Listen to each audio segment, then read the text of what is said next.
Y para hoy día tenemos el tema de soledad y aislamiento, y contamos con dos expertos que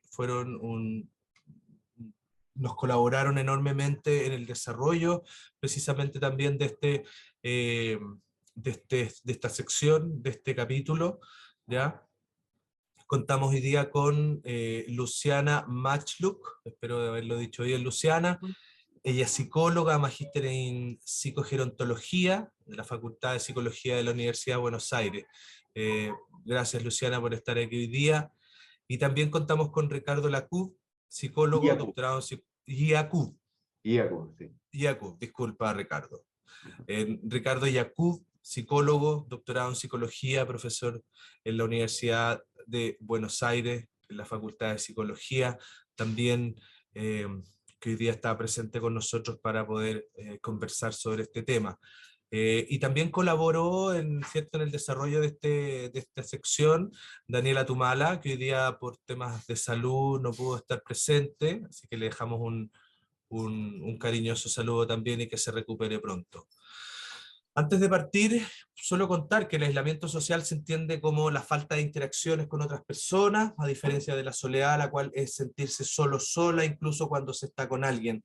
Dentro de las variables que condicionan esta problemática a la soledad, ¿cierto?, y el aislamiento se encuentran dentro de esta etapa del curso de vida, duelo, la jubilación o el cese de la vida laboral, las disminuciones sensoriales, ¿cierto? También entendemos que con esta pérdida de la reserva fisiológica van apareciendo algunas disminuciones como la pérdida de la audición, la pérdida de la visión, las limitaciones motrices y evidentemente también se aumenta, ¿cierto?, esta sensación con estos estereotipos negativos o edadismos que todavía no logramos erradicar de nuestra sociedad. La soledad y el aislamiento social incrementan el riesgo de muerte, tanto como la obesidad, ¿cierto? Así como también incrementa el riesgo cardiovascular, de la misma manera que el tabaquismo, el alcohol y el sedentarismo. A nivel físico, la soledad y el aislamiento puede generar un aumento del riesgo de enfermedad cardiovascular, malnutrición, mala calidad de sueño, incremento en la actividad del eje hipotalámico hipoficiario adrenal y deterioro cognitivo también, ¿cierto? Y a nivel más físico puede existir un aumento del riesgo de depresión, episodios psicóticos o incluso riesgo suicida. Hoy día quisimos tocar este interesante e importantísimo tema de la guía de envejecimiento y salud mental, y dejo con ustedes ahora para presentar el tema soledad y aislamiento a Luciana y a Ricardo. Muchas gracias por estar hoy día con nosotros. Gracias, René, por la invitación y gracias por el excelente resumen que hiciste de lo que vamos a hablar. Así que ya estamos como perfilados con relación a esto y tal como vos decías, es uno de los grandes temas. Vos sabés que hace mucho tiempo las redes sociales de apoyo habían sido el gran tema de los adultos mayores. ¿Por qué? Porque veíamos toda la incidencia que esto tenía a nivel tanto psicológico como físico. En alguna medida se había convertido como una especie de piedra basal de los estudios en psicogerontología y en gerontología en general. La verdad es que hablar de la soledad y el aislamiento en alguna medida es hablar del reverso o hablar de esa falta de redes sociales de apoyo, y donde justamente con esta descripción que vos acabas de mencionar en relación a todas las patologías, en realidad esto ya se venía trabajando hace algún tiempo en relación a todo lo que era la carencia de la red social de apoyo y toda la fragilización que tiene el sujeto cuando percibe que no tiene sostenes, no tiene sostenes para afrontar una realidad o para afrontar cuestiones. Y bueno, todo esto que vos habías comentado en relación a las hormonas, cómo se modifica las cantidades de ciertas hormonas y esto puede terminar afectando el cuerpo. Es decir, ha sido visto desde muchas teorías, de la teoría del estrés, desde las teorías en sí mismas de la red social de apoyo, y como muchos saben, este tema tomó una trascendencia especial desde que hace poco tiempo un estudio en el Reino Unido mostró la cantidad de gente que vivía sola, que estaba aislada hace muchísimo tiempo, o que se sentía sola. En realidad, como siempre, cuando nos llegan del norte ciertas noticias, le damos más trascendencia, más allá de que veníamos haciendo tanto en Chile como en Argentina nuestros estudios en donde veníamos viendo qué pasa con las personas mayores y la soledad y el aislamiento. Lo que no teníamos era tal cantidad de investigaciones que den cuenta del el riesgo epidemiológico que constituye toda esta cuestión y que en alguna medida es uno de los factores, como muy bien señalan algunos investigadores, es el factor psicosocial que tiene más incidencia a nivel físico, es decir, que puede llegar a enfermar más, que puede llegar a disminuir la longevidad. Entonces, hoy le estamos dando una importancia especial, pero creo que todavía hay como una especie de creencia de que esto es un problema personal, de que en realidad hay gente que es solitaria, que hay gente que no le gusta estar en contacto, o que te han pasado cosas en la vida y que bueno, que esto determina que estés más o menos aislado. Como esto es un problema que tiene mayor trascendencia dentro de las personas mayores, es que, bueno, tanto ustedes como nosotros hemos considerado que esto tenemos que darle la mayor trascendencia para convertir esta soledad no deseada, ¿no? O esta búsqueda que incluso tanta literatura ha tenido, ¿no? De que en realidad, bueno, quiero andar solo por el mundo, esta imagen de Camus con el extranjero, de la persona que busca su libertad en esta soledad. Bueno, esto puede ser una elección o bien puede ser algo que no se elija y que en realidad se padezca. De esto vamos a hablar ahora, de este padecimiento de la soledad y el aislamiento que estamos viviendo ahora. Y como vos decís, bueno, agradecemos mucho a Daniela que no está con nosotros y que nos ha provisto de algunas investigaciones de Chile que nos enmarcan mejor cómo ven los propios mayores y cómo el pueblo chileno percibe esta situación. Así que bueno, empezamos, Lu, con Empezamos. las ¿Qué tal? Buen diapositivas. día. Bárbaro. Ahí. Bueno, Ricardo, les contamos un poquito cómo va a ser el recorrido, ¿te parece, de esta Dale, presentación?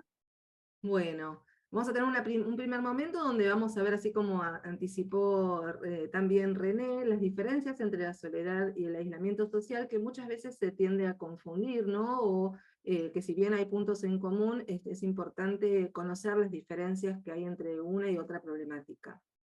Después vamos a pasar a trabajar, a presentar las situaciones que favorecen la aparición de estas problemáticas, y vamos a ver esto que les comentaba Ricardo, de el impacto sobre la salud de las personas mayores, apoyándonos en la cantidad de investigaciones que recién les anticipaba, ¿no? La verdad que hay mucha investigación al respecto y es muy importante tenerla en cuenta. Y vamos a terminar este recorrido con las estrategias, lo que podemos hacer antes de estas cuestiones tan importantes y tan preocupantes. Tenemos que pensar, tenemos que conocer para después poder intervenir. Este va a ser el recorrido que vamos a hacer en estas horas. Y bueno, comenzamos, ¿te parece? dale, dale. Bueno, ¿por qué es importante? Creo que ya lo estuvimos hablando. Digo, cuando nosotros tenemos, en principio, pensar el efecto en el bienestar de las personas mayores. Es decir, en términos generales podemos decir que las personas que se perciben solas o que están aisladas tienen en primer lugar un impacto en un malestar asociado con un montón de emociones negativas que después las vamos a pasar a describir, y que terminan generando muchas veces como una especie de naturalización, acostumbramiento negativo en relación a este tema. Pero también, como decíamos antes, tenemos consecuencias para la salud pública que son muy gravosas y que es importantísimo que como los estados tengan en cuenta la responsabilidad que les cabe en relación a esto, y la responsabilidad conjuntamente con el Estado, que somos todos finalmente, la idea de que cada uno de nosotros tenemos que tener mecanismos, herramientas como para poder detectar estas temáticas y para poder prevenirlas, como decía Luciana recién. Bueno, recién habíamos anticipado un poco esto de las diferencias. En realidad el aislamiento social es la falta de interacciones, consiste en la falta de interacciones con otras personas, y que hay situaciones típicas que pueden llevar a esta situación de aislamiento, y que puede generar, y esto es lo preocupante, porque muchas veces es muy gradual, hay un gradual abandono de los espacios de la participación en espacios de intercambio social.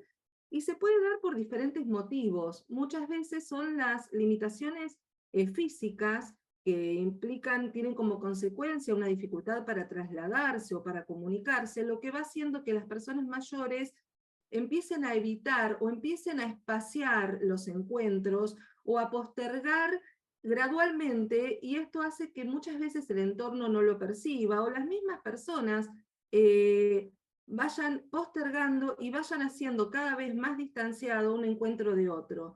También, por Incluso, otro lado, sí. perdón, incluso Luciana, me estaba pensando en una paciente que hoy, después de un tiempo, ella empezó a decir, no me gusta salir más. No me gusta salir más, ¿por qué? Porque tiene que salir con un andador, y salir con el andador supone una serie de riesgos. De hecho, una vez se cayó, y esto hizo que en realidad esta voluntad de salir a tomar algo, de ir a comer a un restaurante, sea muy pensada, sea muy meditada. ¿Por qué? Porque todo se vuelve un riesgo, todo se vuelve un peso. Ella siente que se vuelve pesada para los demás. ¿Por qué? Porque los demás tienen que colaborar con toda esta parafernalia que implica el movimiento, con lo cual uno dice, ¿cómo se transforma algo que en un principio podía haber alguna especie de deseo, de ganas, hasta algo donde la persona termina decidiendo, bueno, no tengo tantas ganas de esto, prefiero otro tipo de cuestiones y quedarme en mi casa? ¿Por qué? Porque el riesgo se vuelve muy alto. Sí, tal cual. Y esto, en realidad, es importante ver las múltiples variables que intervienen en esta construcción de la situación de aislamiento, de soledad. Por eso es importante, van a ver que vamos a hablar de muchas cuestiones, y tiene que ver con esto, de cómo desandar ese camino por el que se va llegando a esta situación, que después tiene todas las consecuencias que vamos a desarrollar en un ratito. También otras cuestiones que pueden llevar a esta, digamos, a espaciar los encuentros, tienen que ver con las dificultades económicas que implica muchas veces este cambio. Tal vez, bueno, con un andador es más sencillo, no tan sencillo a veces psicológicamente, pero como comentaba Ricardo de su paciente, pero también cuando están acostumbrados a medios de transporte público y tienen que pasar a otro tipo de medios de transporte, esa inversión en algo tan importante como el contacto social muchas veces se empieza a evaluar de otro modo y digamos, a interrumpir. Con lo cual, como personal de salud, como equipos que estamos en diferentes ámbitos, pudiendo intervenir sobre estas situaciones, muchas veces tenemos que estar atentos a estas cuestiones para poder hacer una intervención acorde con los riesgos, ¿no? Acá les traemos una paciente, en realidad una mujer de 75 años, nos decía, ahora todo es más difícil. Un poco en la línea de la paciente de Ricardo, bueno, esta paciente mía decía, ahora todo es más difícil. Esto de vivir en un primer piso por escalera, que antes era un detalle, ahora es un mundo. Tengo que armar toda una logística para cada cosa que hago fuera de casa. Todo lo tengo que pensar 1000 veces. Me tendría que mudar, porque esto me está complicando la vida. Esto también me tiene mal. Toda una vida acá. Acá ustedes pueden ver, en realidad, la magnitud del problema, ¿no? Porque algo que era un detalle, como bien dice esta mujer, algo que en su vida era un detalle, vivo en un primer piso por escalera, ahora es un mundo. Ahora todo este esfuerzo psíquico de pensar que salir implica todas estas cuestiones, muchas veces hace que no se haga. Y ahí es donde tenemos que pensar opciones, alternativas, modos de intervención para poder sortear estas dificultades, que muchas veces no es tan sencillo, ¿no? Y aquí tenemos la diferencia con la soledad, ¿no? Ustedes vieron que el aislamiento social es más observable, es medible fácilmente, lo podemos pesquisar fácil. La soledad en realidad es más difícil porque es la sensación, el sentimiento de estar solo.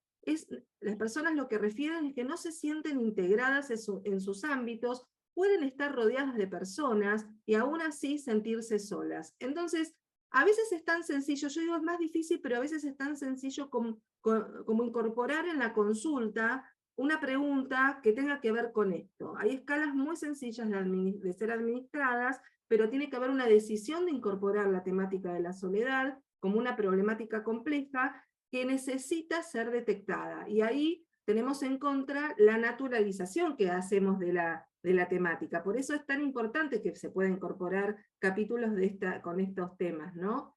Lo que es acá central es la discrepancia que tienen las personas entre lo que sienten que necesitan y lo que se encuentran que en realidad tienen, que tiene que ver muchas veces con la intimidad que perciben en las relaciones que tienen, en los vínculos, con la intensidad, con la calidad, la diferencia entre la calidad del vínculo que desearían y la calidad que realmente perciben de sus vínculos, y con muchas veces las personas mayores relatan esto de la superficialidad en la manera de interactuar con los demás. No se sienten satisfechos, y esto es central, la falta de satisfacción con esta interacción social. Y algo también que se da muchísimo, y más que nada lo podemos observar en familias, con personas mayores que viven con integrantes de sus familias de otras generaciones, ¿no? Que relatan muchas veces esto de no sentirse escuchadas, no sentirse integrados. Cuando aparece esto de a veces lo dicen con claridad y otras veces hay que, bueno, decodificar un poco, esta falta de sensación de integración tiene que encender una alerta para que podamos ver qué está pasando ahí, para poder realmente ver qué intervención, qué sugerencia, qué se puede hacer. Porque esto puede ser el inicio de una situación muy compleja, ¿no? A ver, Ricky, los sentimientos, a ver esto cómo se expresa, me parece que esto es central para poder detectar. Claro, ¿se acuerdan cuando al inicio decíamos que las redes sociales de apoyo justamente lo que nos daban era una fortaleza muy particular a nivel psicológica como para poder enfrentar situaciones de la vida cotidiana? ¿Por qué? Porque disminuía concretamente el estrés al sentir que uno tenía con quién apoyarse, a quién preguntar, a quién consultar. Entonces, la soledad concretamente tiene que ver con esta percepción de miedo, de falta de expectativa, de algo interesante que me pueda llegar a pasar, de que voy a estar vulnerable. ¿Por qué? Porque no voy a tener los elementos que me puedan proteger frente a una situación determinada. La sensación persistente de tristeza, de vacío, que sin llegar a ser una depresión, sí tiene que ver con síntomas depresivos. La falta de un proyecto vital también. ¿Por qué? Porque la falta de un proyecto vital en términos generales nos conjuga con otros, nos da una orientación vital, hace que la vida tenga un sentido más claro, y esto en alguna medida, y de hecho tenemos muchísima evidencia empírica en relación a este tema, cómo esto mejora muchas de nuestras dimensiones personales y incluso a nivel de la longevidad y a nivel de una sensación de satisfacción. También lo que podemos ver es la sensación de fastidio, ¿no? Que fíjense que cuando muchas veces uno piensa ciertas imágenes estereotipadas de la vejez, ¿no? Estas personas que están como aburridas, que están fastidiosas, que sienten que como dice una paciente mía, que su mundo no tiene nada que ver con ¿no? Que hay como una distancia enorme entre las generaciones. ¿Por qué? Porque en realidad lo que concretamente sienten es que no hay contacto. Entonces, que más allá de que pueda haber respeto, pueda haber cuidados, lo que falta es un contacto afectivo real. Y todo esto tiende a terminar generando una baja autoestima, y todo este conjunto, repito nuevamente, lo que van a estar asociados con un incremento del estrés ante ciertas situaciones que puedan no parecer en sí mismas graves, pero que la persona las vive como inabordables. Sí, y por eso lo importante, reforzamos esto, ¿no? La importancia de conocer estas temáticas para poder detectar situaciones de riesgo en personas que tal vez ya están instaladas en una situación de aislamiento social o de soledad, o bien que están ante, digamos, un cambio vital muy importante en sus vidas, y que esto puede ser la puerta de entrada hacia estas situaciones, ¿no? Entonces, conocer para poder detectar y para poder finalmente intervenir de una manera adecuada a la situación de la persona, al contexto, a las posibilidades, ¿sí? Esta secuencia es central. Y otra paciente que nos ayuda a pensar en realidad la dimensión de esta problemática en cuanto a la soledad, ella decía, de 82 años, es como que mi vida social se volvió una formalidad. Miren este detalle de la formalidad de lo social, ¿no? Cuando en realidad antes ella relataba que todo era disfrutable, todo era fluido, ahora se volvió una formalidad. Compartir en los cumpleaños o en las fiestas, pero me quedo con una sensación fea, como que algo me falta. A veces hasta me pregunto para qué voy. Siento que da lo mismo si estoy o si no estoy, pero ni eso voy a hacer.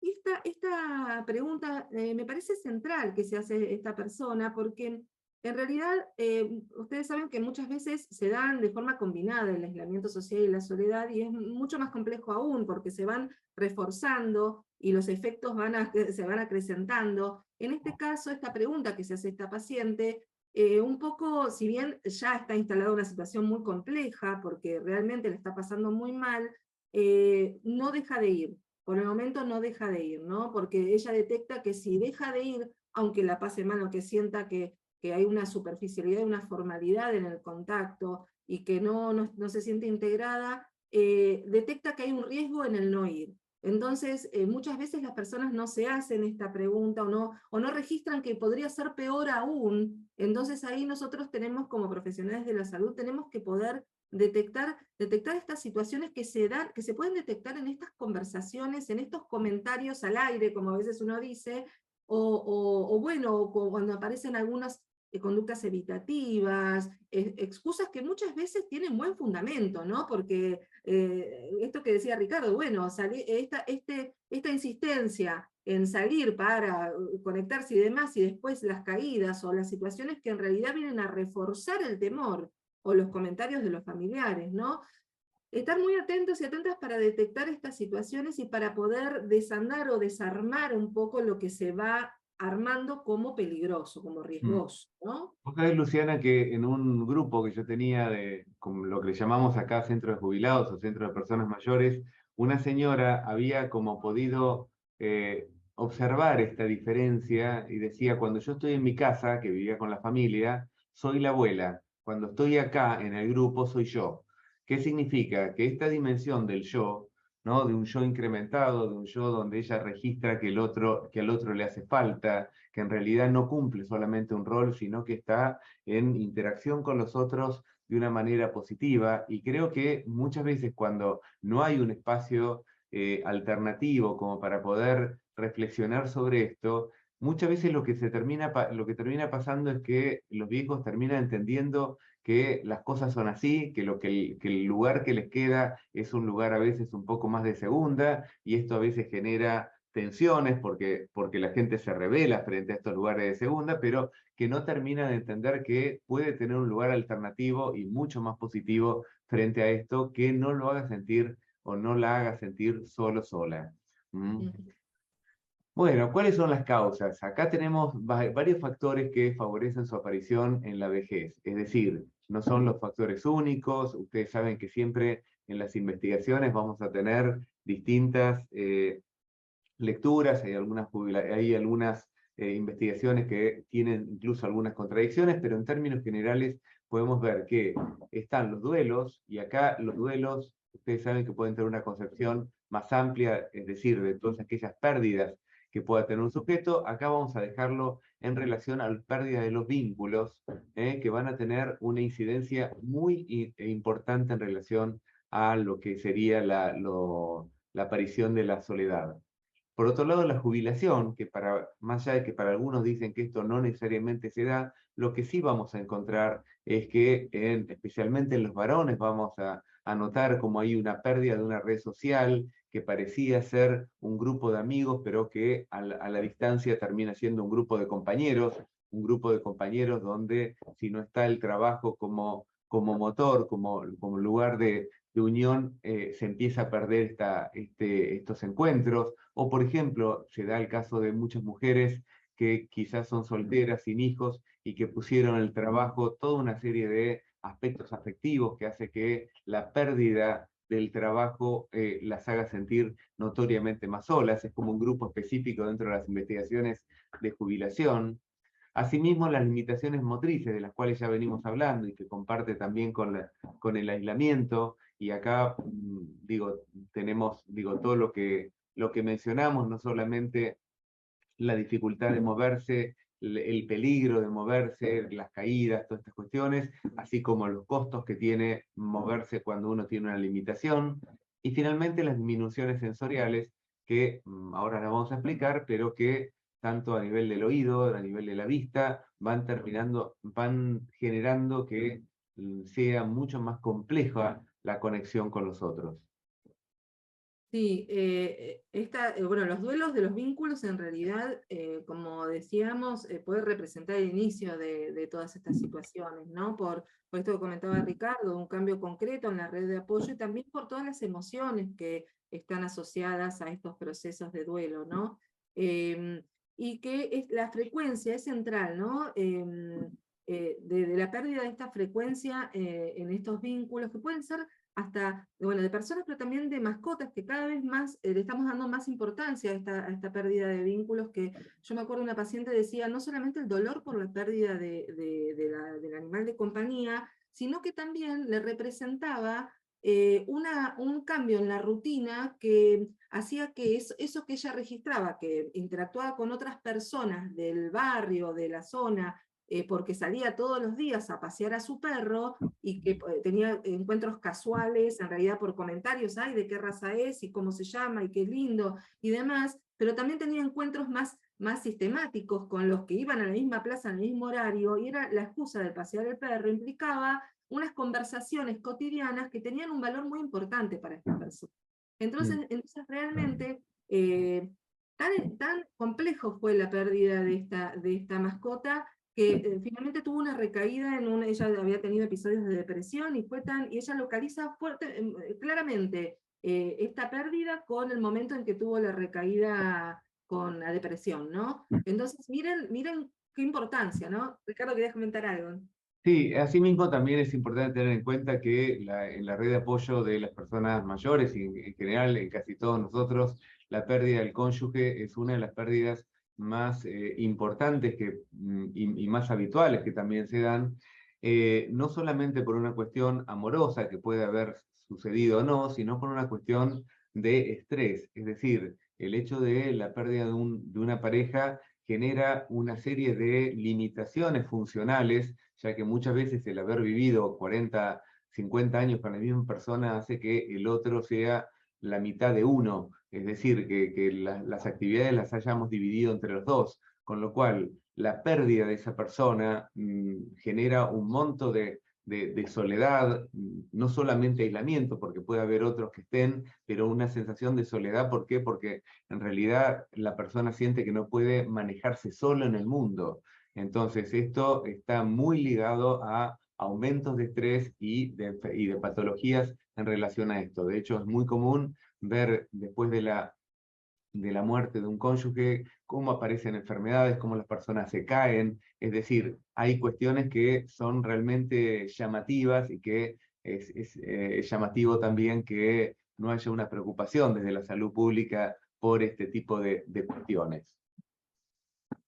Sí, la jubilación, que en realidad también lo que tiene el proceso previo a la jubilación y el posterior, cuando ya las personas interrumpieron su trayectoria laboral, es estos sentimientos, estas sensaciones contrastantes, ¿no? Entre, por un lado, una sensación de una gran libertad, y por otro lado, en simultáneo muchas veces, el temor o la incertidumbre de cómo va a ser su vida o cómo va a ser de ahora en más, ¿no? Entonces, este torbellino de emociones que decimos que genera este momento tan particular, también facilita la aparición de estas problemáticas, ¿no? Y por otro lado, algo que también es preocupante, que no se intervenga a nivel más global sobre esta situación, los estados digamos, no puedan prever la importancia de poder instrumentar preparaciones para la jubilación, ¿no? Dispositivos diferentes digamos, de la extensión que puedan tener dispositivos, ya sean programas de acompañamiento de la jubilación, ya sea cursos, charlas. Lo que se pueda hacer siempre es una gran ayuda. ¿Para qué? Para poder anticipar este momento tan complejo. Ustedes saben que la anticipación es una herramienta de prevención por excelencia para la psicología, y poder imaginarse cómo, poder diseñar más a medida de los gustos, de los deseos, de las posibilidades, cómo va a ser este momento de desvinculación con el trabajo, y cómo va a ser el día a día, los primeros, digamos, momentos de la jubilación, y los segundos y los terceros también, porque a veces se idealiza esa situación, y lo que pasa cuando empieza a aparecer esta, digamos, esta falta, esto idealizado de no tener rutinas, y bueno, voy a hacer lo que aparezca, voy a improvisar, y por suerte ya llega el momento de empezar a poder hacer lo que quiero. Muchas veces esta falta total de horarios, de responsabilidades, lo que genera es un gran vacío y una postergación de rutinas. Si no se establecen con anterioridad ciertas rutinas que marquen algunas obligaciones, algún ordenamiento del día a día, muchas veces las personas lo que manifiestan es un gran desconcierto, un malestar a veces inespecífico, y a veces lo que llamábamos también jubilopatías, que son los efectos negativos de un afrontamiento complejo de la jubilación. La jubilación, ustedes saben que tiene un promedio de adaptación de entre 2 y 5 años, con momentos que pueden ser críticos, con momentos que pueden ser muy agradables, pero que en alguna medida lo que pone en juego es que, como decía Luciana, cuando se pierden las rutinas, también se pierden otros. En términos generales, nuestras rutinas están acompañados por otros, están acompañados por sentidos que hacen que de alguna manera nos conectemos con una actividad, con un rol a desempeñar. Entonces, una de las preparaciones más importantes que tenemos que hacer en esta etapa es que tenemos que volver a revincularnos, y esto a veces no es una tarea fácil. Después de años donde pareciera que lo central pasó por nuestro desempeño laboral, y en alguna medida con todo lo que el trabajo nos daba, y quizás el encuentro familiar, sabemos que hoy el encuentro familiar no es el mismo que en otros momentos, y que por otro lado vamos a tener que empezar a generar nuevos roles sociales y nuevas amistades, nuevos grupos, como para poder encontrarnos con otros y no sentir que el tiempo libre el tiempo libre se convierte en un tiempo de soledad. Que este es un tema muy fuerte incluso en viejos que están activos, que describen, especialmente los que no tienen pareja, que están muchas horas solos. Y esta soledad a veces se convierte en una soledad no tan deseada, no tan manejada, y creo que tuvimos uno de nuestros peores sucesos en relación a esto con la pandemia, ¿no? Donde encontramos que la falta de posibilidad de salir, de rutinas, el término las rutinas se convirtió en una situación de aislamiento y soledad muy perjudicial, y todavía tenemos efectos a este nivel en muchísimos sentidos. Sí, esto, sumando a lo que comentabas recién, Ricardo, dos cuestiones en relación a la jubilación. Por un lado, en cuanto a lo que hablábamos al principio de la importancia de estas temáticas para la salud pública, en realidad, todo lo que sea dispositivos de acompañamiento a la jubilación son de bajo costo y de alto impacto. Entonces, por eso es importante que cada uno desde su espacio pueda como darle importancia a estos dispositivos, a esto que uno puede diseñar y proponer e implementar. Y por otro lado, esto que tan negativo de la pandemia en cuanto a la soledad y el aislamiento, en cuanto a la jubilación, en las personas que se jubilaron o que durante la pandemia, no tanto, pero sí las que hicieron, los que se estaban jubilando ahora, que se volvió un poco más a las rutinas, ¿no?, previas. En realidad lo que tuvieron como una ganancia en relación a la pandemia es que pudieron ensayar lo que era estar en sus casas en los momentos de aislamiento, acá lo llamamos social y preventivo, en realidad poder ver que ese temor de estar en sus casas haciendo cosas que no tenían que ver con esa rutina previa, pudieron armarse de actividades y encontrarle el gusto a cuestiones que tal vez ahora es digamos, una ganancia que pueden llevarse al momento de la jubilación. Entonces, esto es lo que venimos observando, y que vamos a ver cómo resultan en realidad estos tránsitos por la jubilación, porque bueno, está sucediendo, y tendríamos que seguir investigando al respecto para ver qué efectos diferentes o no ha tenido este tránsito por la pandemia. En cuanto a las disminuciones sensoriales, En realidad, fundamentalmente vamos a hablar de la disminución auditiva y de la visual, ¿no? En relación a la auditiva, ustedes saben que muchas veces es muy común que se detecte tardíamente. Es muy difícil que las personas acudan a tiempo digo, para poder no llegar a la situación, a las consecuencias de una falta de detección, ¿no? Porque ustedes saben que hay mucha resistencia al uso del audífono, pero previo a esto, muchas veces no se registra que lo que está sucediendo es que se está escuchando menos, o que se está escuchando diferente.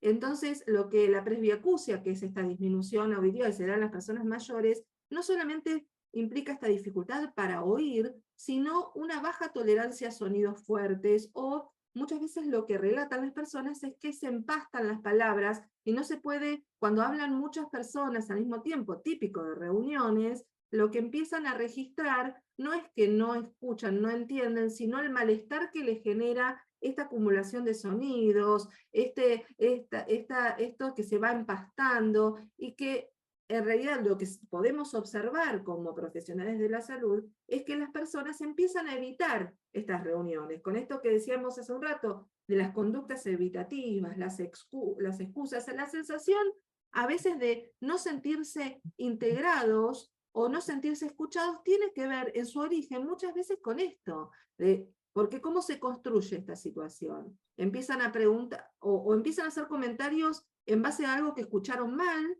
entonces empiezan las miradas, las risas, los fastidios, las preguntas. Las personas mayores empiezan a preguntar qué dijeron porque no lo entienden, y empiezan a registrar a veces que estas preguntas no son bien recepcionadas, y empiezan a ver esto que se va dando a nivel social en sus grupos, que empiezan en muchas personas a generarles un malestar que no encuentran, como decimos acá, no encuentran la vuelta para poder resolverlo y poder continuar con los encuentros. Hay otras personas que sí lo detectan como una dificultad y empiezan a seleccionar qué reuniones sí o qué reuniones no, o empiezan a alejarse cuando empiezan a registrar este malestar con la sumatoria de sonidos. Por eso es importante que conozcamos esta cuestión para poder también sugerir, recomendar estrategias para poder no solamente consultar al profesional adecuado, sino evitar abandonar los encuentros y buscar maneras de poder mantenerlos de una forma cuidada, ¿no? Entonces, esto que sí. Sí, y que en este sentido, digo, conocer algo más de la tecnología, sabemos que lamentablemente los audífonos buenos son muy caros, pero que en alguna medida el audífono hay que regularlo, el audífono hay que acostumbrarse también a nivel cerebral a poder decodificar los sonidos.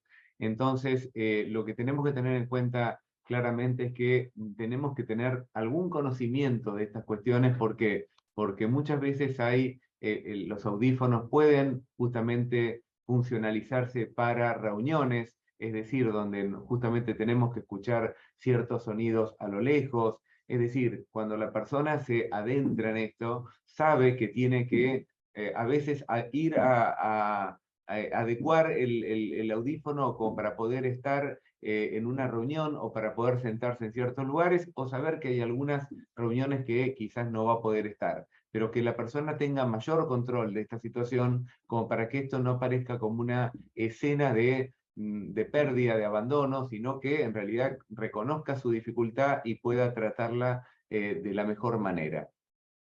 Pero Sí, sabemos también, sí, que las disminuciones auditivas, digo, también terminan generando problemas cognitivos. ¿Por qué? Porque las personas creen haber oído algo que al final no es, entonces hay una mala decodificación. Digo, y también tenemos que tener en cuenta algo en las oficinas públicas. Es decir, muchas veces nosotros le hablamos a las personas mayores en las oficinas en las cuales hay una multitud de gente, sabemos que ahí se juntan dos cuestiones: problemas cognitivos, donde las personas tienen menor memoria de trabajo y al mismo tiempo mayor incidencia en la interferencia de otros, con lo cual lo que deberíamos es tratar de generar espacios donde los sonidos estén más discriminados, donde podamos tener, si fuese posible, micrófonos para que la voz se amplifique justamente esta idea del empaste que decía Luciana, se reduce a través de un pequeño micrófono, pero que justamente si nosotros no tenemos en cuenta esto, probablemente una persona con una disminución sensorial lo que va a terminar haciendo es dejar de ir a hacer trámites porque no va a entender demasiado lo que le están diciendo. Entonces va a tener nuevamente una situación de baja autoestima, de baja autoeficacia para poder manejarse con estas cosas tan básicas como ir a una oficina pública a reclamar lo que le corresponde. Totalmente. Y vieron cómo se van sumando las dificultades, los obstáculos, ¿no? Porque esta demora en la consulta con los profesionales también, si después, o sea, ya para ese momento, tal vez se desplegaron un montón de conductas evitativas, pero si cuando se accede a la consulta con los profesionales, se accede a tener los audífonos con lo costosos y lo dificultoso que es a nivel administrativo y económico, en realidad si no se instrumenta digamos, un dispositivo de adaptación, un acompañamiento para que las personas sepan qué es esto que decía de Ricardo, de conocer de qué se trata, ¿no? Esta adaptación al uso de audífonos, esta calibración necesaria. Muchas veces lo que pasa es que el audífono termina en el cajón de la mesita de luz, ¿no? Y esto es gravísimo. ¿Por qué? Porque ahí fallaron hubo dificultades que se fueron acumulando. Y ahí pudimos intervenir mucho y no lo hicimos. Con lo cual, si sabemos los riesgos que esto implica, vamos a poder ver cada una de estas sumatorias de los obstáculos y poder intervenir en el momento adecuado para que no llegue ese audífono a la mesita de luz. Después tenemos la disminución visual, que es otro gran problema. Ustedes saben que a veces se dan de manera simultánea, esto complica mucho más la disminución auditiva con la disminución visual. Con la disminución visual lo que vemos, lo que tiene como dificultad central, es la limitación en la comunicación interpersonal, porque se van perdiendo registro de las señales no verbales. Ustedes saben que en realidad tal vez la persona no tiene una disminución auditiva, pero las palabras es una parte de la comunicación. Entonces al perder el registro o la dificultad de decodificar esas expresiones faciales, esas sutilezas en la comunicación, como el lenguaje corporal, el movimiento de los labios, dificulta mucho y recorta mucho lo que es la comunicación interpersonal. También lo que genera la disminución visual es una sensación de inseguridad para trasladarse de los modos que antes se trasladaban. Por ejemplo, personas que usan el transporte público, lo que refieren es que no registran cuál es el número de colectivo que viene, o no pueden, o empiezan a sentirse inseguros porque no preguntan, tienen dificultad para preguntar con facilidad, o tal vez viven en una zona donde no hay tanta gente para consultar, y se encuentran con que a veces recién pueden parar el colectivo a último momento, o paran muchas veces el colectivo incorrecto, ciertas dificultades que lo que hacen es sumar obstáculos para salir y conectarse con otros, ¿no? Y lo que, bueno, termina teniendo claras consecuencias en la participación social. Se observa una disminución significativa cuando las personas no pueden resolver estos obstáculos. Ricardo, ¿querías agregar algo? Ahí estás muteado. Porque tengo a alguien que está arreglando algo enfrente a mi casa. Ah, bueno. En realidad lo que tenemos que agregar ahora es cómo las disminuciones visuales inciden en toda la comunicación tecnológica, es decir, el uso de medios de computadoras, como para comunicarnos por Zoom o por todas estas vías, también se ve complicado con la disminución visual, lo cual esto es algo que tenemos que tratar de ver cómo podemos generar tecnologías amigables, tanto para lo auditivo como lo visual, no solamente amigables, sino baratas. ¿Por qué? Porque en realidad lo que estamos viendo es que todo esto no son tecnologías para el puro placer, sino que son tecnologías que tienen que ver con la salud. Entonces deberíamos ponerlos en un lugar central, incluso como para que pueda ser más accesible a todos este tipo de tecnologías. Totalmente. En cuanto a las limitaciones motrices, un gran tema, ¿no? Vieron que en muchas personas se da este aumento del deterioro de la marcha, en muchas personas mayores, y que esto se agrava con enfermedades crónicas, y lo que vemos también es que hay efectos físicos y emocionales de esta inestabilidad cuando no tiene un abordaje adecuado. y observamos lo que se llama síndrome post-caída, que aparece un temor fuerte a tener las actividades, a moverse de la manera que se movían antes, aunque una resistencia a las ayudas técnicas y por otro lado un temor a trasladarse o estar en la calle de una forma a la que estaban acostumbrados, ¿no? Y una evitación se da como consecuencia, una evitación de los contactos. Cuando aparecen invitaciones, muchas veces esto que comentábamos de la paciente, esto de que cada cosa que antes era algo que sucedía sin darse cuenta, cada cosa se convierte en un mundo, ¿no? Y que todo se evalúa muchas veces, y que hay mucho esfuerzo psíquico y mucho trabajo psíquico en la decisión de ir o no ir a eso que antes se hacía sin pensarse. Entonces, lo que observamos también es que todo esto lo que genera es un aumento de deterioro funcional que lleva a la discapacidad, a la muerte, que es un predictor fuerte de aislamiento e institucionalización, porque cuando todas estas cuestiones no se van resolviendo, y también tenemos algo que no comentamos recién, digamos, la presencia de los familiares, diciendo, no mamá, no papá, ¿para qué vas a ir? No, ¿cómo te vas a arriesgar? Cuando una persona mayor está, digamos, vulnerable y es muy receptiva a estos comentarios porque se asocian con este síndrome poscaída, con estos temores, con este momento donde las cosas están cambiando rápidamente y hay que tomar decisiones y posicionarse de otra forma, estos comentarios, si no hay alguien ahí que intervenga para suavizar, para poner en duda, para decir, bueno, veamos de qué manera sí se puede continuar realizando esto, a veces lleva a una institucionalización que no era necesaria, ¿no? Que tal vez con la incorporación de una persona cuidadora, algunas horas en particular para acompañar a ese lugar donde tenía este intercambio tan significativo como estos lugares como centros de cuidados o centros de actividades o demás, tal vez con la incorporación de una persona cuidadora que acompañe en el traslado y que pueda acompañar en el regreso, se resuelve, y miren todos los problemas que se evitan las personas, ¿no? No es necesario, en muchos casos de institucionalizaciones, lo que vemos es que se podría resolver de otras formas mucho menos costosas a nivel emocional, ¿no? Y a nivel de la autonomía de las personas. Ricardo, ¿querías comentar algo de esto?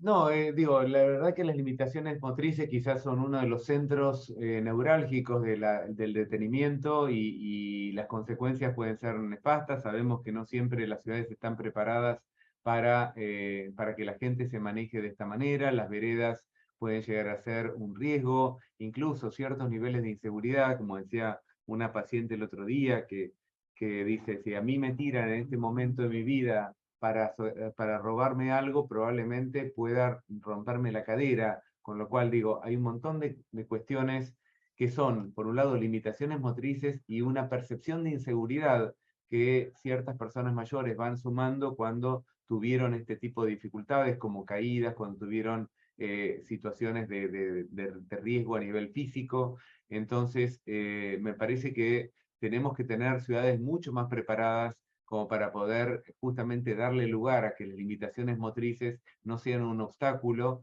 sino que puedan seguir siendo una vía. También es cierto que hay algo que pasa en nuestros países, a diferencia de países europeos o países como Estados Unidos, donde la gente tiene, acá dicen más ciudades amigables, exactamente, mucha gente tiene muchísima vergüenza de usar un bastón, de usar un andador, de andar en silla de ruedas, cuando en otros países vemos que realmente hay una posibilidad de utilizar estos medios, porque lo que importa justamente es salir, lo que importa es hacer cosas que a uno le gustan y no estar limitado por la vergüenza de verse en situaciones de dependencia.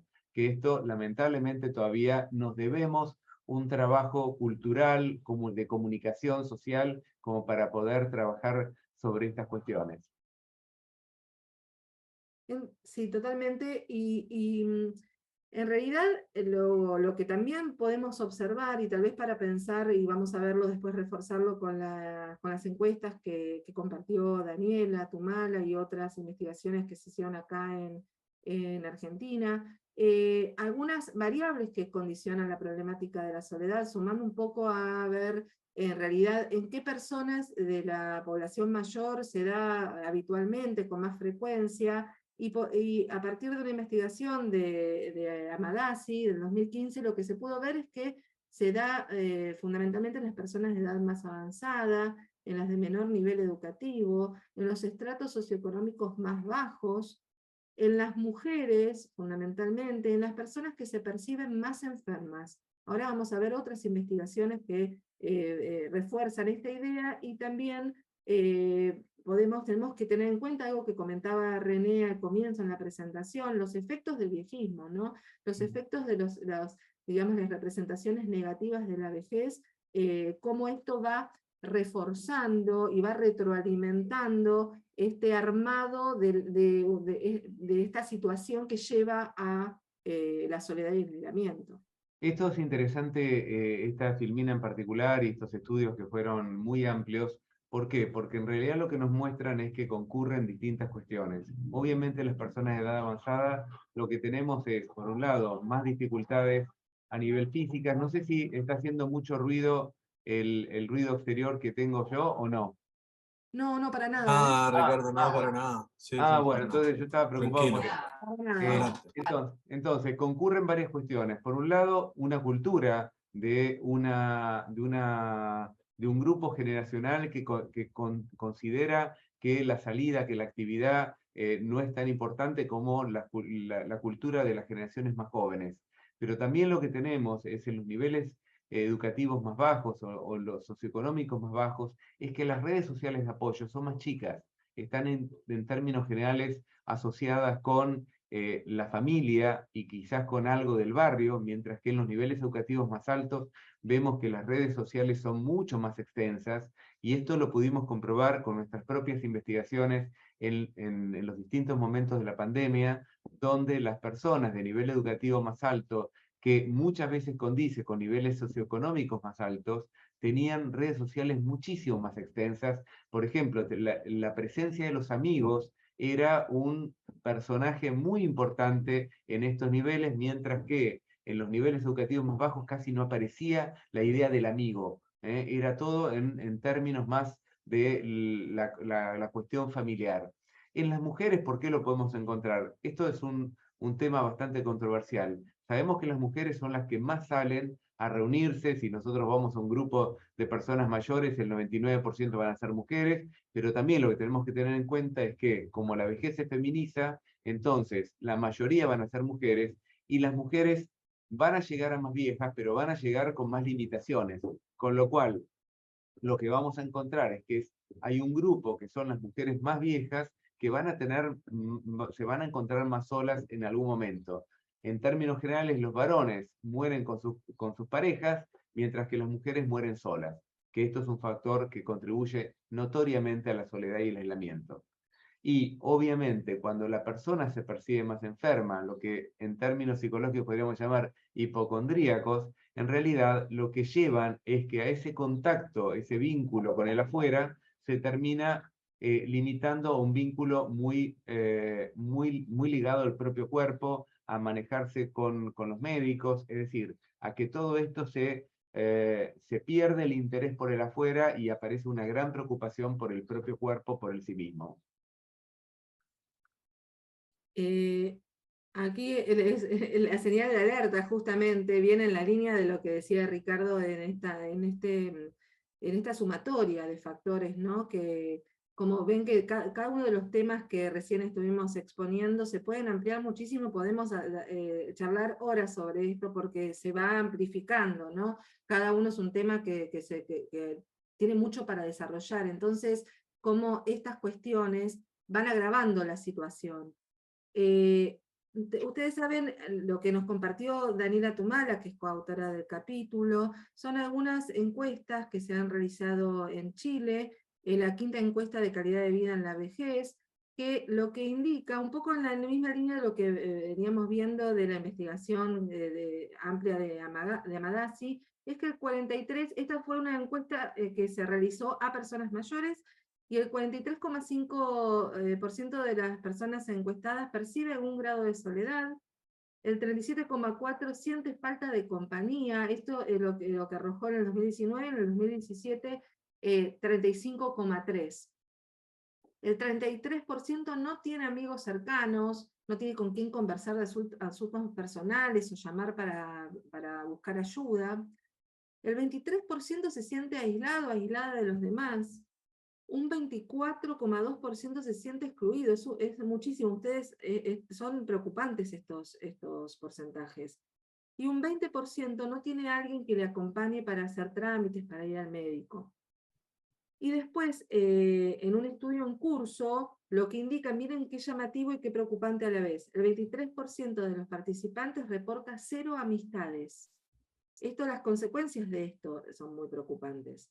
Y el día a día, uno se puede imaginar un día a día, cómo se desarrolla ese día a día donde la persona registra 0 amistades, ¿no?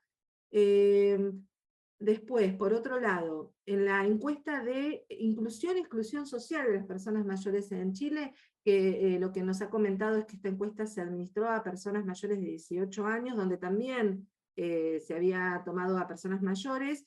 El nivel de integración social de las personas mayores, lo que dicen, el 68%, dice que nada o casi nada. Miren qué interesante, ¿no? Porque también un porcentaje altísimo indicó que el grado de aprovechamiento de los aportes de las personas mayores, el 70% indicó que nada o casi nada se aprovecha los aportes de las personas mayores. Entonces, digo como para seguir pensando en las representaciones que tenemos como sociedades de las personas mayores, de su integración y de sus aportes, ¿no?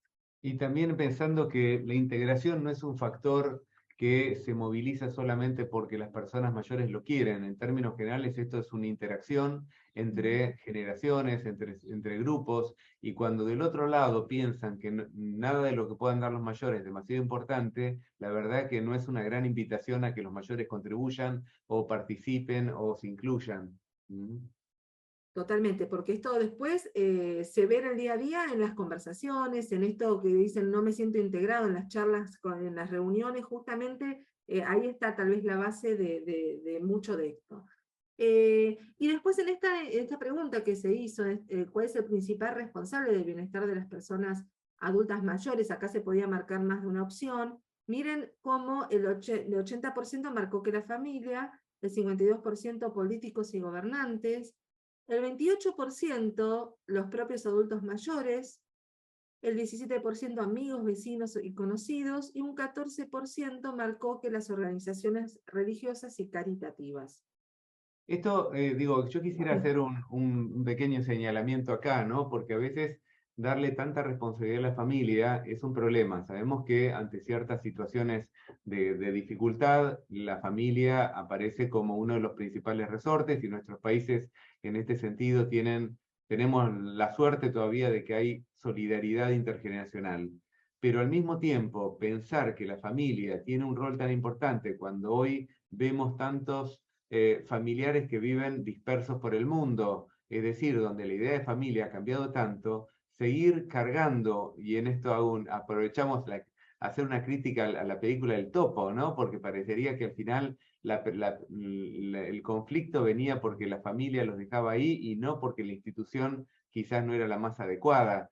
Digo, me parece que tenemos que pensar que la sociedad es la responsable de construir una nueva generación de personas mayores que puedan reclamar de políticos y gobernantes que le den los espacios requeridos para que estas cosas puedan funcionar, porque si no, me parece que en nuestros países se carga demasiado a una familia que quizás no tiene hoy los medios y a veces tampoco tiene las ganas en una sociedad que tiene un modo de ordenamiento distinto al anterior. Es decir, por momentos, cuando los jóvenes se piensan a sí mismos, se piensan como libres y queriendo decir sobre su propia vida, pero parece que cuando pensamos en los mayores, los pensamos dependientes de una estructura, cuando en realidad deberíamos pensar que todos hoy tenemos más libertad para todos, pero también eso nos deja un poquito más solos, y por eso tenemos que generar mecanismos sociales que den lugar a la participación, a la inclusión de muy diversos términos. Sí, y otra de las preguntas que se hicieron fue en cuanto a las expectativas sobre el futuro apoyo familiar.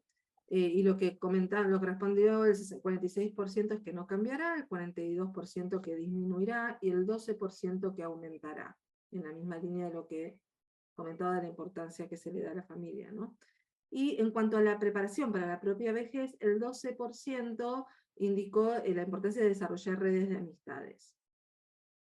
Y acá, bueno, está pasando muy rápido el tiempo, ¿no, Ricardo? Todavía no llegamos ni al tercio de la presentación y ya pasó más de una hora, pero bueno, queremos que en el capítulo está desarrollado ampliamente toda esta parte del impacto en la salud, y lo que les traemos para quienes quieran ampliar, justamente son investigaciones actuales en diferentes lugares del mundo, investigaciones actuales y con muestras muy amplias, entonces todas son publicaciones muy interesantes para que ustedes puedan ampliar en el caso de que quieran profundizar en alguna de estas cuestiones, pero nos importa en este momento, en esta presentación, mostrarles la diversidad de efectos, cómo no solamente tiene, digamos, efectos devastadores sobre la salud física, sino también sobre la salud psíquica.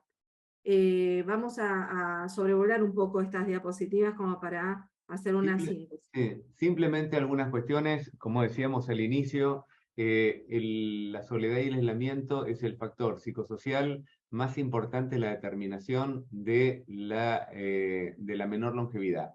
Es decir, esto tenemos que tenerlo en cuenta. ¿Por qué? Porque esto nos da cuenta de la importancia de esta temática. Acá lo vemos, bueno, cómo incrementa el riesgo cardiovascular. Hay una investigación de Cachopo que dice que las personas mayores que tienen redes sociales amplias y funcionales, digo funcionales porque son dos criterios, que tienen amplias funciones, viven un 30% más que aquellas personas que no la tienen. Esto es un montonazo. Hay incluso un estudio muy preciso que dice que estar solo es como fumar 10 cigarrillos por día. Es decir, hay un nivel de detalle enorme. Fíjense, aumenta considerablemente la posibilidad de morir prematuramente, ya que se puede relacionar con la hipertensión arterial, el infarto, la obesidad, la falta de vacunaciones, adicciones, violencia, depresión, demencia y diabetes tipo 2. Ahora vamos a ver sobre la demencia, las investigaciones que hay, que son sumamente llamativas y que durante mucho tiempo, y esto por lo menos en mi experiencia cuando lo hablaba con los médicos, no me creían demasiado, había que hacer con mucha fuerza como para mostrar que la evidencia estaba a la mano. Los ingleses, por suerte, tienen estudios longitudinales donde nos va mostrando permanentemente la incidencia, y ellos pudieron ver claramente cómo las personas que se sentían más solas, más que las aisladas, podían desarrollar Alzheimer, mientras que las personas que estaban más aisladas tenían más problemas de memoria, justamente por la falta de contactos, que hace que justamente nuestras capacidades cognitivas mejoren. Es decir, están muy fuertemente vertebradas con nuestros recursos, con nuestras funcionalidades, y concretamente lo que tienen en común es esto que se puede decir el aumento de la hormona cortisol, que termina generando lo que se llama un estrés crónico. Entonces, este estrés crónico es muy dañino para distintas partes de nuestro cuerpo, según las habilidades propias que podamos tener. Y acá hay un dato que un poco lo habíamos marcado: incluso las personas que eligen y valoran vivir solas, y ojo que no estamos en contra de esto. Lo que sí destacamos es que aquellas personas que quieren vivir solas tienen que saber que a veces los tiempos de soledad pueden ser más prolongados de lo esperado, o que puede haber eventualidades en el medio de una vida. Es decir, si yo vivo independientemente solo, no es lo mismo que si yo tengo alguna situación de dependencia donde tengo que modificar mi esquema de vida y donde probablemente padezca la soledad que en otro momento yo disfrutaba, porque podía salir y venir. El otro día en una investigación que se hizo sobre una residencia en particular de larga estadía, una residencia que funcionaba verdaderamente como un espacio, como un hotel, como decían los propios residentes, y que cuando apareció la pandemia, lo que se encontraron es que les cambió el estilo de vida. Pero digo, esto lo vemos muy habitualmente. Hay que hacer una operación y esa persona que vivía sola y que estaba perfectamente bien necesita toda una serie de anclajes como para poder sostenerse y apoyarse. Entonces, todo esto, cuando uno siente que voy a tener que estar más tiempo solo y tengo un cierto riesgo, lo que empiezo a tener es un incremento de ansiedad, de angustia por lo que me puede pasar, y esto tiene que ver con el incremento de un estrés crónico frente a situaciones que no puedo manejar. Entonces, acá tenemos a Cachopo, bueno, tenemos en el Reino Unido esta investigación de Hakulinen, que muestra el mayor riesgo de infarto agudo de miocardio, accidente cerebrovascular. Bueno, acá Lo tenemos un comentabas. análisis del 2015 del mayor riesgo de demencia. Esto lo quiero destacar, ¿por qué? Porque quizás por cuestiones personales, donde me peleaba muchas veces con médicos que me decían esto no tiene nada que ver con lo psicológico. Y bueno, hoy ya sabemos que no podemos hablar, creo que nadie, ni médicos ni psicólogos, podemos hablar de causalidades cartesianas, ¿no? Donde diferenciemos el cuerpo y la mente como si fueran cosas aisladas. Realmente hoy sabemos que los niveles de soledad, los contactos sociales infrecuentes y la baja participación en grupos inciden en mayor riesgo de demencia, tanto vascular como degenerativa tipo Alzheimer. Es decir, las dos están asociadas con esto. Bueno, fíjense, muestras de 15.000 adultos alemanes entre 35 y 74 años mostró que los que tenían mayores niveles de soledad padecieron más altas tasas de depresión, ansiedad e ideación suicida. Y esto es independientemente de la edad, es decir, no son los más viejos, no son las mujeres, digo, pongo los resultados clásicos, que tenga o no tenga pareja o el nivel socioeconómico. Esto le puede pasar a todos, es un riesgo real. Bueno, el intento de suicidio está muy ligado no solamente con la soledad, pero sí la soledad con situaciones de dolor. Ustedes saben que el dolor crónico es una de los puntapiés más habituales para el pensamiento suicida o la actitud suicida. Si además ese dolor crónico lo tengo que vivir de una manera solitaria, probablemente esto tenga más riesgo suicida. O las lastimaduras o lo que fuese. En una muestra danesa, la soledad se asoció con un riesgo 2,5 veces mayor de mala salud autopercibida. Cuando estamos hablando de mala salud autopercibida, no estamos simplemente hablando de alguien que no se valora, no se quiere o lo que fuese. Estamos hablando de un riesgo a todo nivel. Es decir, en los viejos, tener una salud mala autopercibida puede complicar un montón de factores, incluso a nivel sexual. Es decir, cuando hay una salud autopercibida más negativa, más problemas sexuales van a haber. Y lo cuento, digo que pareciera que no tiene nada que ver y sin embargo está en la base de esto, además de la base de la depresión, de la ansiedad y de muchas psicopatologías. 1,21% más de riesgo de capacidades físicas limitadas y un 77% más de riesgo de múltiples diagnósticos. Es decir, acá hay una multiplicidad de enfermedades. Además de lo que vamos a encontrar es que muchas veces el intercambio social hace que uno mejore su estado. ¿Por qué? Porque en realidad uno se contagia de cosas buenas también, como por ejemplo escuchar a otros que te cuentan que fumar puede ser negativo, que se cuidó, que cuando tuvo un cierto síntoma se dio cuenta que esto podía ser un infarto. Es decir, todos estos comentarios cotidianos de personas que conviven con otros, lo que van reforzando muchas veces son conductas saludables.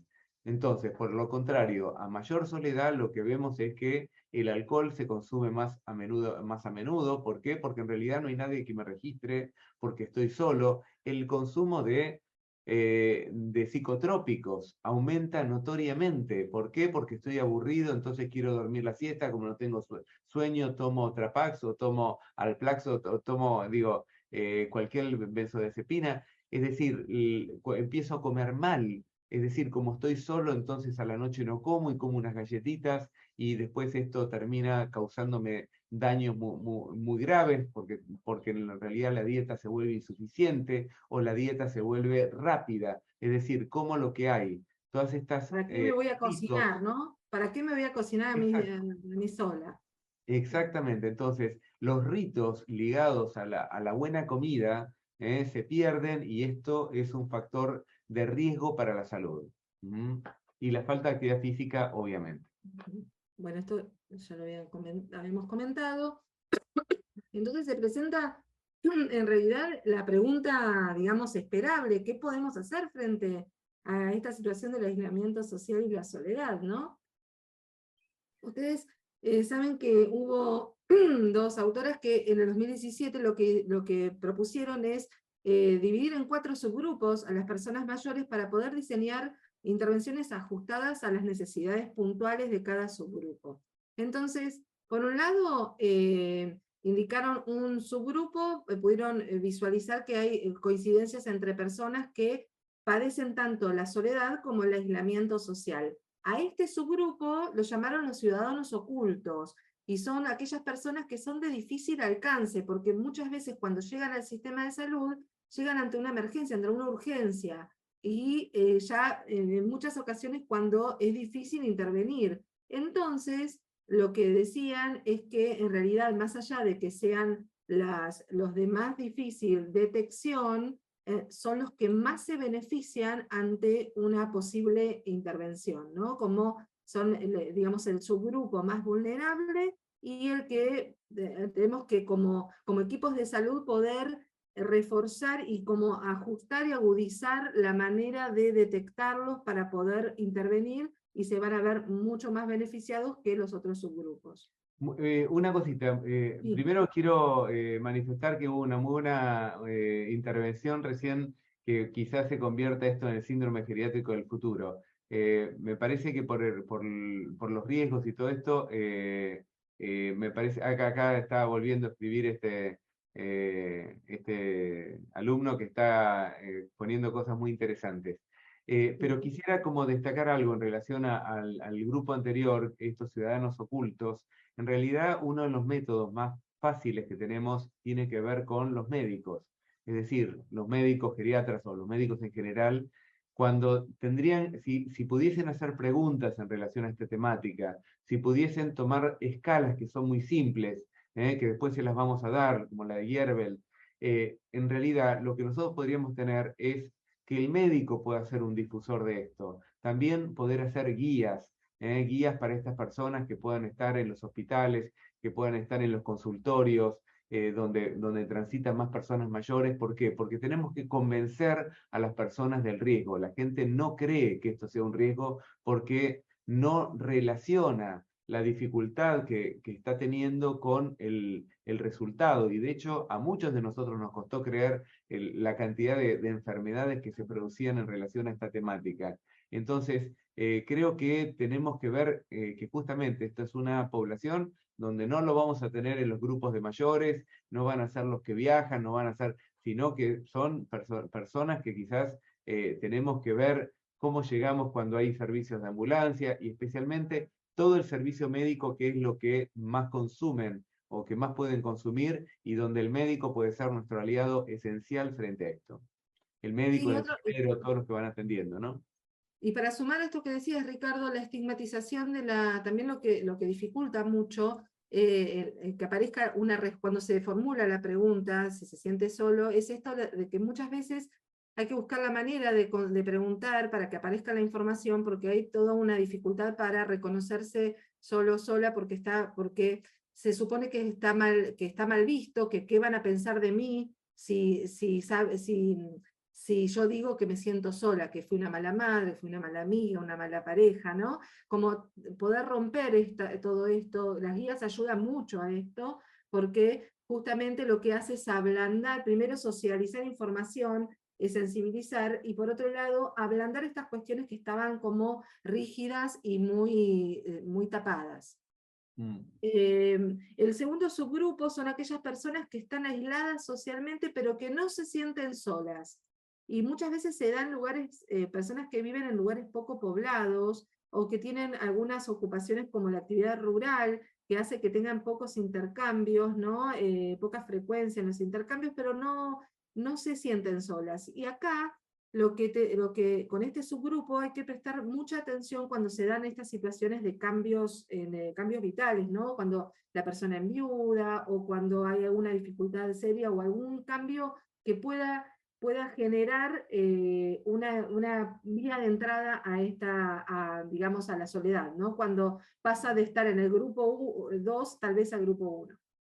Una cosita en relación a esto, bueno, Carla Bonatti nos decía algo interesante que, bueno, que las zonas azules justamente tienen gran intercambio. Acá estamos hablando muchas veces de zonas rurales. Ustedes saben que el gran desafío de la gerontología es cómo llegar a las zonas rurales de gente que vivió siempre muy aisladamente, pero que de repente pierde su pareja o pierde alguna capacidad física como para poder manejarse, y la situación que podía manejar perfectamente bien entre sus animales o sus cosas, qué sé yo, se vuelve una situación de riesgo. ¿Por qué? Porque justamente está aislada de centros de salud, está aislada de... Entonces, si no nosotros nos acercamos muchas veces a buscar a esa persona, no podemos llegar a encontrarla. Con lo cual ahí está, digo, el envejecimiento rural es un desafío para todos nosotros siempre, y creo que particularmente cuando nosotros tenemos que ir testeando, y por eso la comunicación telefónica,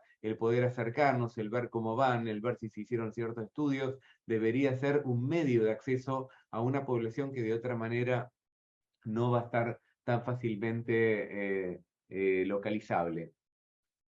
Sí, y el tercer subgrupo justamente se da a la inversa que el anterior, son aquellas personas que tienen sentimientos de soledad sin estar aisladas socialmente. Y esto se puede observar, este fenómeno, en aquellas personas que comentábamos al inicio, que tal vez conviven con integrantes de la familia de otras generaciones, y que lo que perciben, lo que sienten es una carencia de roles valiosos, que muchas veces se puede resolver con empezar a participar de otros espacios, como los centros de jubilados u otros espacios de intercambio con pares, y lo que refiere muchas veces es sentirse esto que decíamos al principio, poco escuchadas o integrados. Entonces, para estas personas son otras las intervenciones y otras las estrategias, ¿no?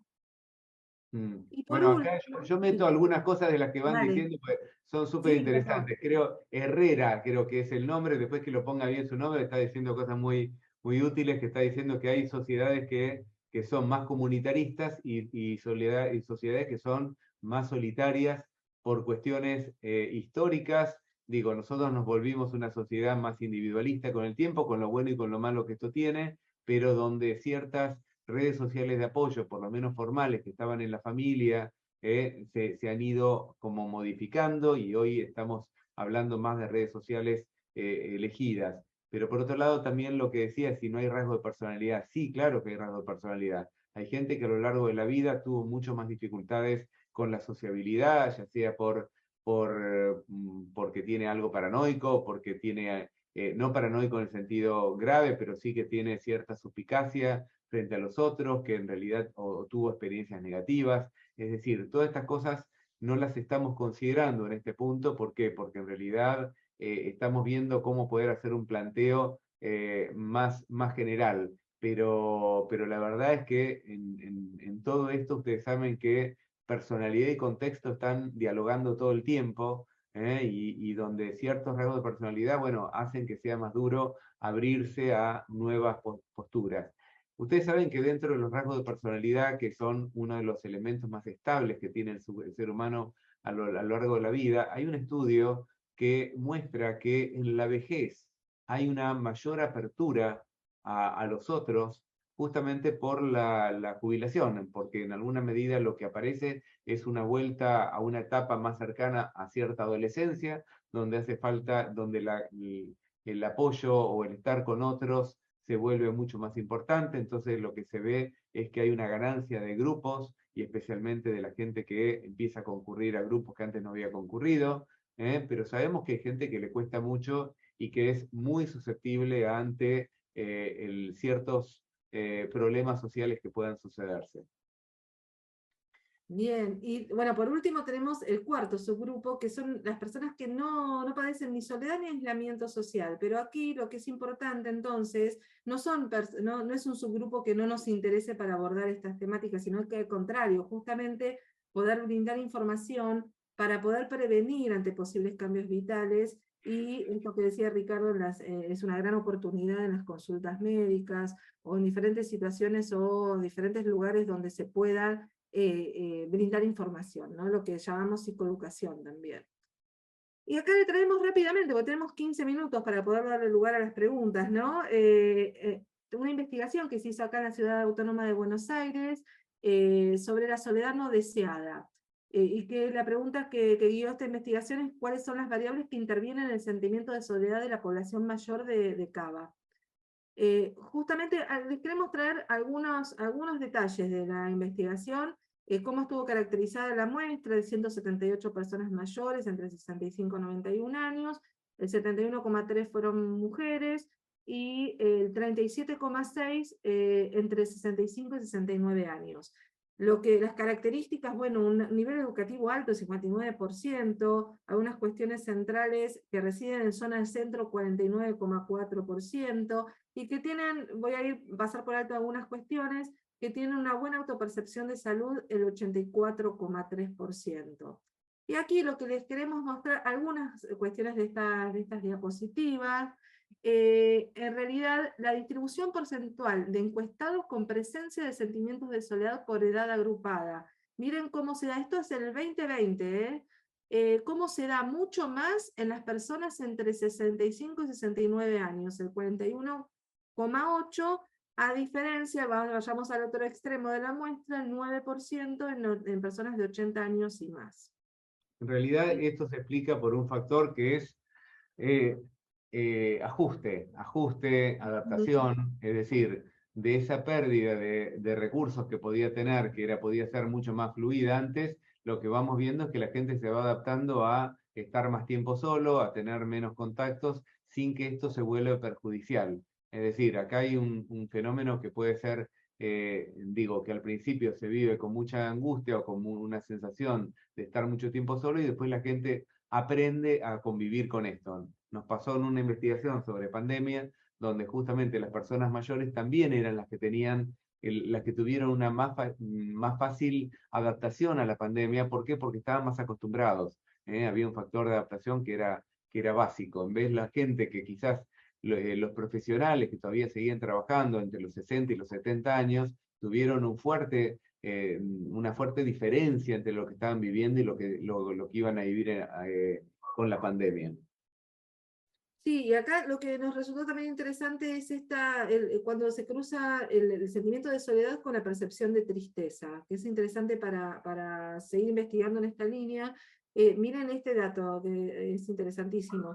En aquellas personas que dijeron no poseer percepción de tristeza, el 87% no poseían sentimientos de soledad y el 13% sí tenían sentimientos de soledad. Y aquellos que sí tenían percepción de tristeza, el 43,6% no poseían sentimientos de soledad y un 56,4% sí tiene sentimientos de soledad.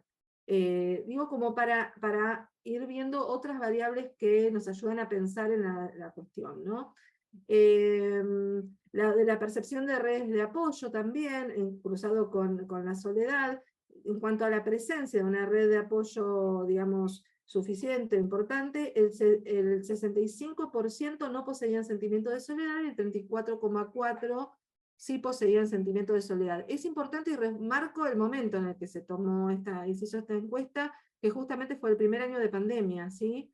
Y en cuanto a la ausencia de una red de apoyo significativa, suficiente, el 40% de los que tienen red no poseen sentimiento de soledad y el 60% sí. Vamos a pasar algunas cuestiones porque un poco se repiten con lo que marcamos de Amadasi. ¿Hay alguien hizo un comentario o no? No, yo solamente que es como para dejar el espacio para algunos comentarios finales y las preguntas de la presentación. Aquí tenemos 5 minutos, René. Sí, un poquito más, es solo como para ir dando el timing nomás. Sí, tranquila. Bárbaro. Gracias. No, para vos. Bueno, en cuanto a las estrategias frente a la soledad y el aislamiento social, acá un poco fuimos anticipando con Ricardo todas estas cuestiones, fuimos mechando a lo largo de la presentación, pero vamos a adentrarnos un poco más en esto que nos parece central, ¿no? Tener en cuenta que para muchas personas mayores lo que observamos es que el sistema de salud es el único punto de contacto con la comunidad, con lo cual, por eso insistimos mucho que es un momento fundamental y un momento de mucha riqueza, mucha oportunidad para indagar, administrar una escala o incorporar una pregunta para poder detectar personas que estén padeciendo estas problemáticas, ¿no? Y para poder, en realidad, desarrollar estrategias preventivas con estas personas a partir de detectarlas, ¿no? Generar la participación de los equipos de atención, involucrarlos en estas temas. Primero, la capacitación, que es fundamental, y por eso festejamos que hayan incorporado en el manual este capítulo, porque justamente es a partir de conocer estas temáticas que los equipos de salud van a poder incorporarla y van a poder implementar estrategias como por ejemplo la prescripción sociosanitaria de talleres o dispositivos de intercambio social para las personas mayores, ¿no? No sé, Ricardo, si querés hacer algún comentario de esto. Sí, no, básicamente que durante mucho tiempo los talleres tenían, digo, a pesar de que hubo investigaciones ya desde los años 80 donde mostraban que las personas mayores que concurrían a talleres psicosociales del tipo que fuese, consumían menos benzodiazepinas o, digo, tenían una serie de condiciones de salud más positivas. En realidad, hoy lo que podemos ver es cómo, perdón, cómo estas cosas pueden ser justamente mejoradas a través de estos talleres que a las personas mayores tanto les gusta, que en términos generales cuando empiezan no quieren terminar nunca más, y que en realidad creo que tenemos que tener una amplia gama de estrategias justamente para poder hacer frente no solamente a la soledad, sino mejorar las condiciones cognitivas, digo, el bienestar subjetivo, que puedan disfrutar de lugares de encuentro. Ustedes saben que no es lo mismo para una persona mayor ir a estudiar algo en un lugar con un conjunto de personas de cualquier edad que con gente mayor. ¿Por qué? Porque aprovechan rápidamente esos lugares para tomar un café antes, después, para hacerse amigos, para salir. Es decir, no creo que el único objetivo es la socialización,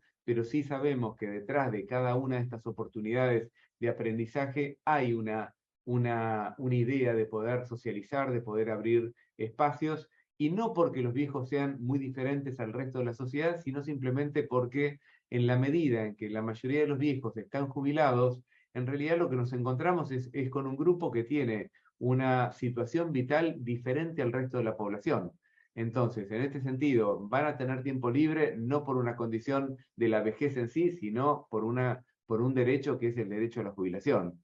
Si este derecho no existiese, probablemente los viejos no estaríamos hablando de algunas de estas cosas que estamos mencionando ahora, o no de la misma manera. Entonces, creo que frente a esta jubilación que está propugnada por el derecho a acceder a la misma, en realidad es tarea de las sociedades poder ofrecer otros espacios para que puedan intercambiar, participar y sentirse incluidos.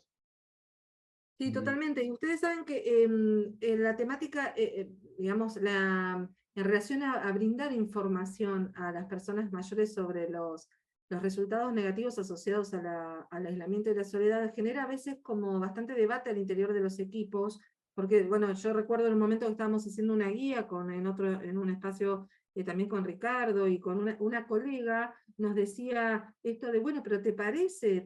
Bueno, habíamos encontrado todos estos efectos devastadores, ¿no? Que veníamos leyendo, veníamos investigando hace tiempo, y no estaba tan de acuerdo en informar tanto sobre estos resultados, sobre estos riesgos, y justamente, porque decía es muy negativo, y justamente por eso las personas tienen derecho a saber que si no hace, digamos, si toman estos riesgos, las consecuencias pueden ser estas, ¿no? Entonces es en la medida que las personas puedan estar bien informadas que van a poder tomar las decisiones acordes, digamos, al nivel de los riesgos a los que se están sometiendo. ¿Por qué no tenemos tanto inconveniente en hablar del sodio, de comer o no comer sal, de hacer ciertas cuestiones de la actividad física o la falta de actividad física, y en realidad tenemos a veces problemas para compartir estos riesgos? Porque justamente tenemos que estar convencidos y convencidas de que esto es así, y justamente hay mucha evidencia que lo indica. Entonces, me parece que es en esta línea, en la medida que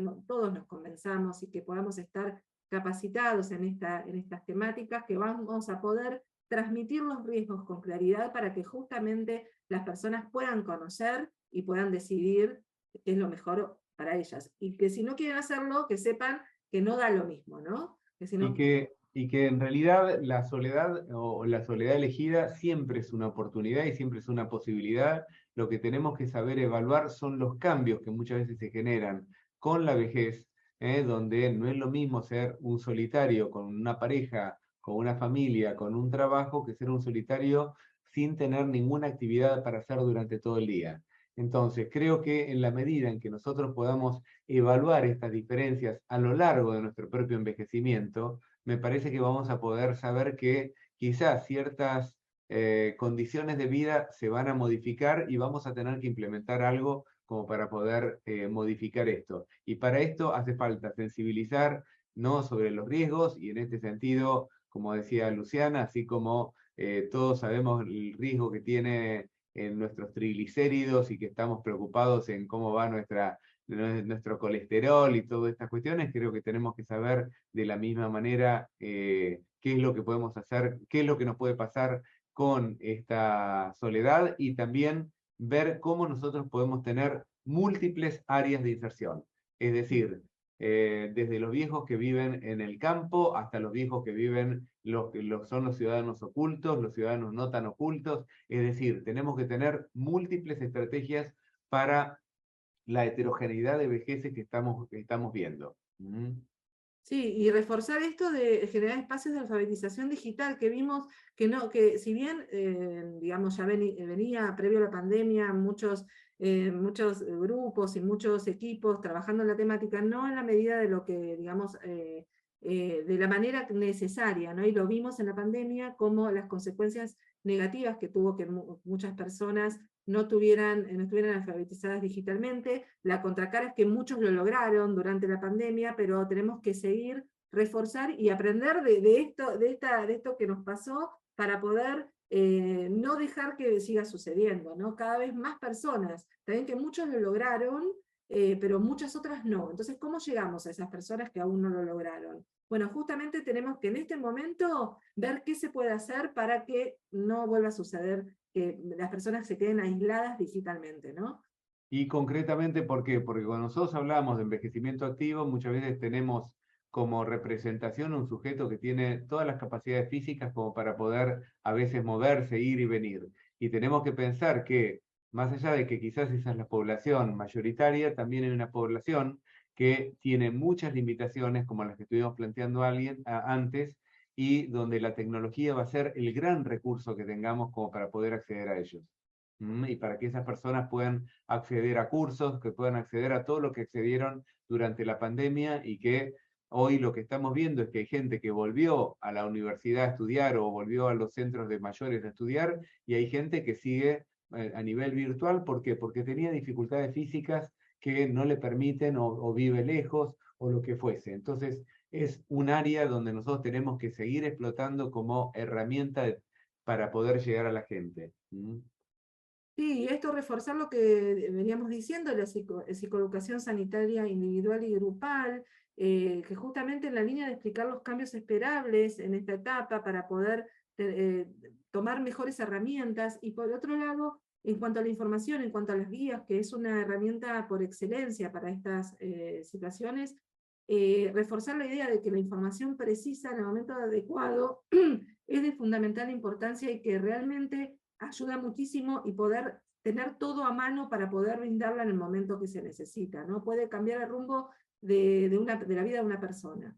Y vamos terminando, ¿te parece, Ricardo? Sí. Así Estaba damos lugar pensando en que, a las digo, preguntas. que tenemos siempre distintos niveles de acceso. Digo, tenemos a veces espacios que tienen que ver con los grupos, con los que van a acceder, a veces son espacios psicoterapéuticos, a veces son espacios mediáticos, es decir, hay una película que acá se ha visto muchísimo, que es El Regalo, donde lo que se muestra es cómo una persona que está al borde, que se iba a suicidar, termina en una situación muy distinta, y por más que, digo, me parece que son formas de concientizar y de poder llegar de maneras distintas a la gente como para poder y marcar la importancia que tienen todos estos encuentros, estas salidas, qué sé yo. Y acá están la escala de UCLA y la escala de Yerbel, que en todo caso, si quieren, después se los mandamos. Nosotros no la pudimos poner en el texto, pero se los podemos mandar a través de René, pero la pueden encontrar fácilmente. Así que bueno, dejamos lugar a las preguntas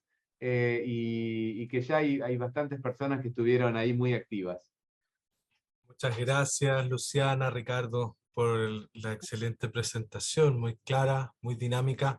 La verdad es que esto de que pudieran ir interviniendo ambos en una mina, pero lo estábamos comentando internamente, nos parece algo muy dinámico y además más fácil de poder ir entendiendo. Así que se agradece también la propuesta. Hay varias preguntas, vamos directo para que alcancemos, vamos a las preguntas directamente, sin mucho rodeo.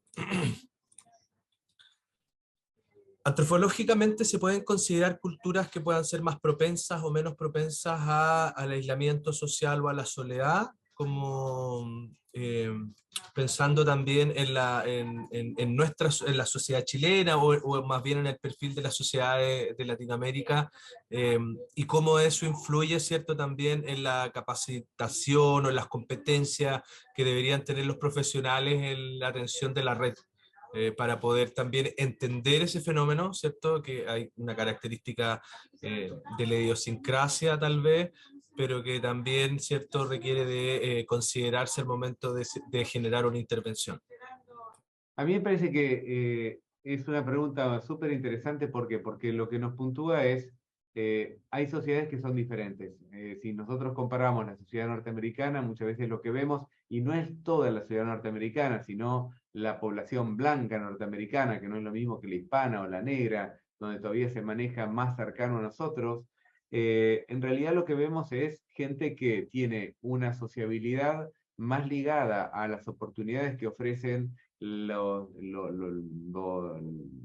sociedad o lo que se van desprendiendo como espacios públicos de centros de mayores, como residencias, ciudades para mayores, como la famosa Sun City, que en nuestros países sería muy difícil de concebir. ¿Por qué? Porque en realidad nuestras sociedades todavía siguen siendo más familiaristas. Es decir, ellos no, muchas veces se pueden ver para el Día de Acción de Gracias y listo, y gracias. Como podemos decir, se terminó el encuentro. Nosotros todavía los domingos tenemos como cierta deuda con nuestros familiares, pero también lo que estamos viendo es que estas cosas se están perdiendo. Es decir, que estamos en sociedades en transición y estamos en sociedades que se vuelven cada vez más disímiles. La realidad, yo hace poquito estuve, bueno, y estoy hace bastante trabajando en Talca con un proyecto. No es lo mismo que estar en Santiago, es decir, la vivencia de los viejos es totalmente distinta, y lo mismo nos pasa a nosotros en nuestras realidades que son regionalmente muy disímiles, pero además donde la tendencia de cómo van a envejecer las nuevas generaciones también es distinta. Es decir, hubo una generación que fue una generación que quedó atrapada en un discurso de su propio tiempo, que era: cuando a mí me pase algo, me van a venir a buscar mis hijos y me van a llevar a la casa. Y esa generación muchas veces se quedó esperando. ¿Por qué? Porque no vino nadie a buscarlo. ¿Por qué? Porque esos hijos, que fueron los hijos de la Revolución de la Mujer, que fueron los hijos de muchas revoluciones sociales, en realidad tenían otra idea acerca de lo que era la autonomía, la individualidad. Es decir, construyeron otra forma de relacionarse con los hijos, con el mundo, y creo que estas cosas tenemos que tenerlas muy en claras, porque si no nosotros podemos ser los que retrasemos. Es decir, tratemos de seguir pensando que nuestras sociedades no cambian cuando nuestras sociedades están en pleno cambio. Incluso en ámbitos de pequeños pueblos, por lo menos esto es mi experiencia en Latinoamérica y especialmente en Argentina, donde veo que en pequeños pueblos donde esta idea de la vida familiar no está, y los viejos no quieren saber nada de vivir con los hijos. Entonces, creo que tenemos que estar entendiendo que esto no necesariamente es puro individualismo, sino que son nuevas formas de construcción de redes sociales. Y tenemos que estar muy alertas a esto, así como tenemos que sacarnos de la cabeza de que la comunidad no es el barrio necesariamente. El barrio hoy en Santiago de Chile o en la ciudad de Buenos Aires se convirtió en un espacio ajeno, donde muchas veces no nos conocemos, donde a veces no nos saludamos con la persona que vive en nuestro mismo edificio, y a veces las redes pueden estar en Facebook. Y para muchos viejos las redes transcurren en Facebook o en los grupos de WhatsApp, que se convirtieron en redes de una sociabilidad muy interesante, donde uno ve cómo desde la mañana hasta la noche se matan con mensajitos que uno dice cómo los aguantan, pero que en realidad muchas veces cuando uno se siente solo, me acuerdo una señora que estaba en un grupo que yo dirigía, me decía, a veces me despierto sola, triste, qué sé yo, pero llega el mensaje de tal con un chiste y ya me alegra, ya me pone bien, ya nos ponemos a charlar. Nos ponemos a charlar, no charlaba nadie, escribían, mandaban cositas, pero eso ya era una charla. Entonces, tenemos que estar atentos a lo que viene, porque si no vamos a retrasar nosotros.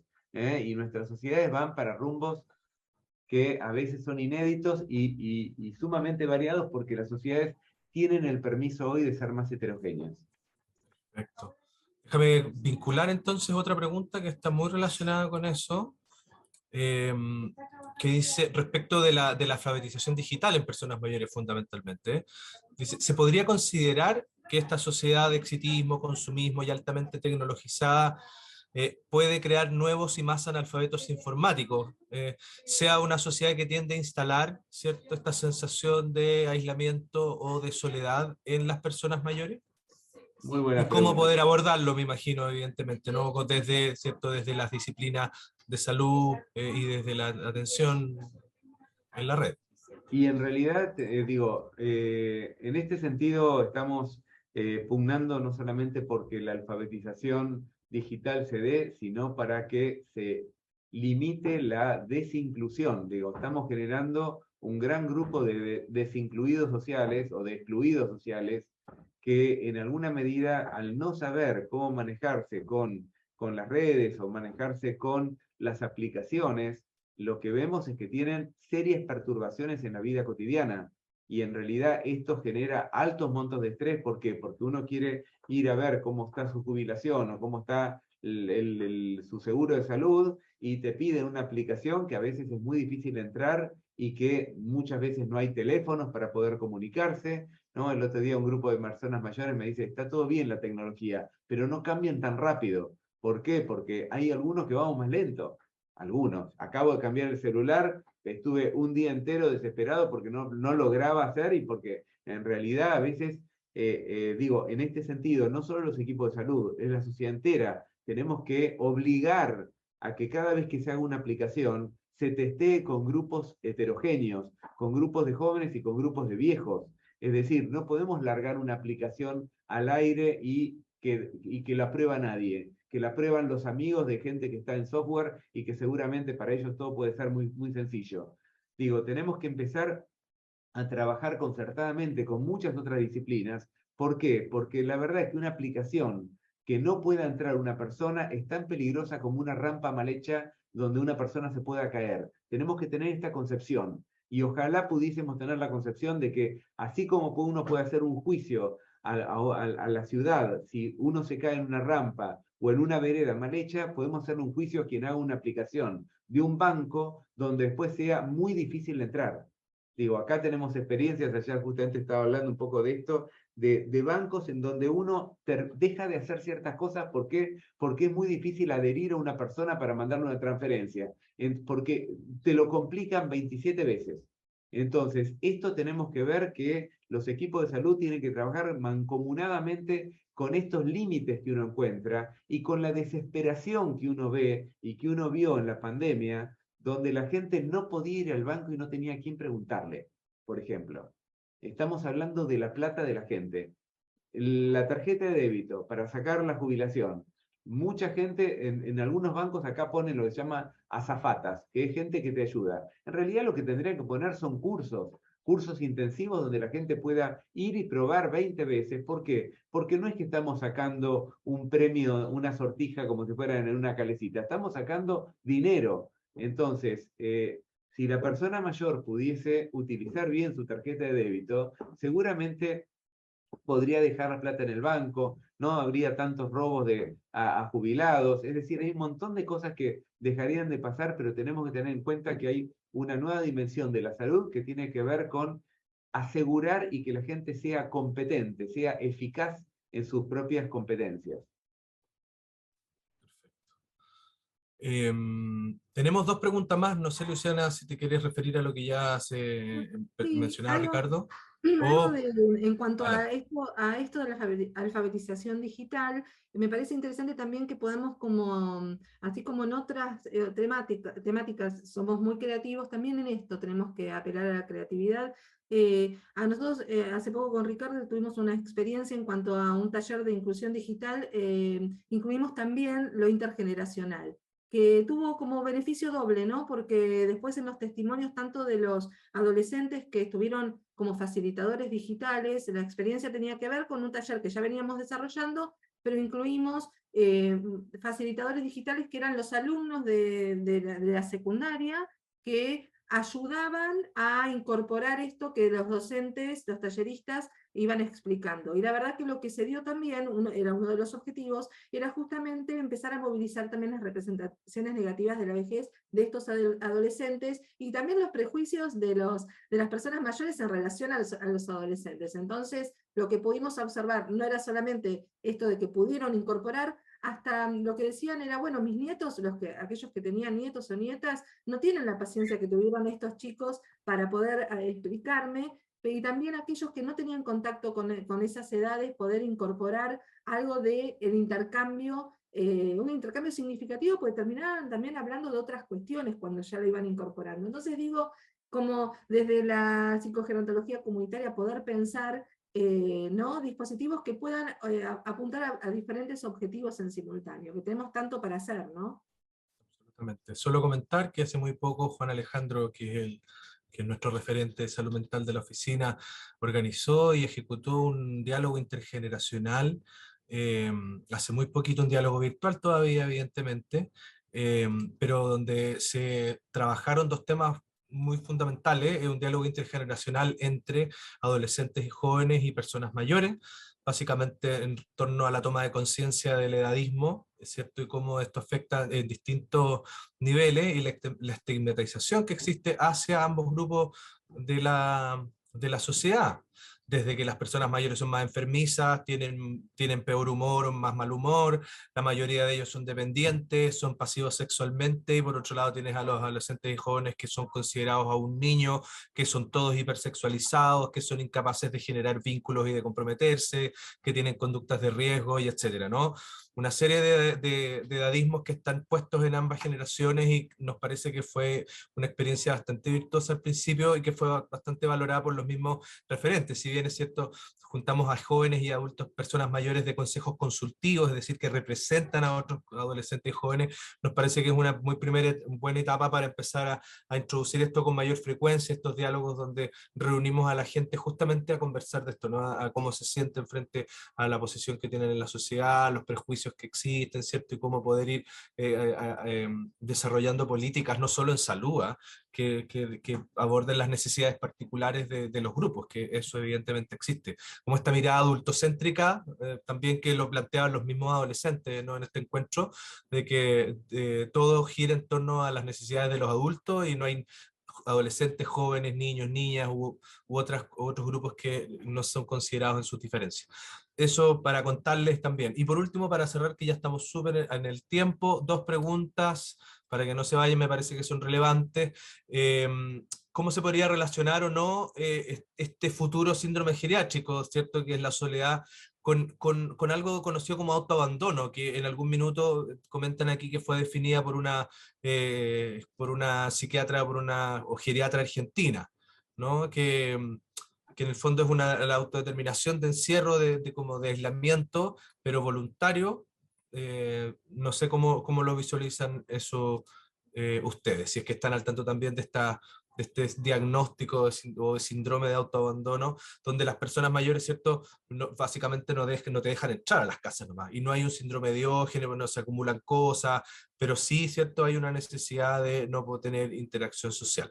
Esa es la penúltima pregunta. A ver si podemos Sí, en contestarla. realidad, digo, cuando uno piensa, no conozco bien la conceptualización de autoabandono, pero sí lo podemos notar y es una característica clásica de las fases depresivas, ¿no? Donde en realidad la persona deja de tener interés en comunicarse, siente que no es tan importante lo que pueda suceder o que en realidad el salir tiene un costo muy grande por diversos motivos y la persona está resuelta a abandonarse. En este caso es donde más debemos intervenir. A veces tenemos las herramientas y a veces no tenemos las herramientas.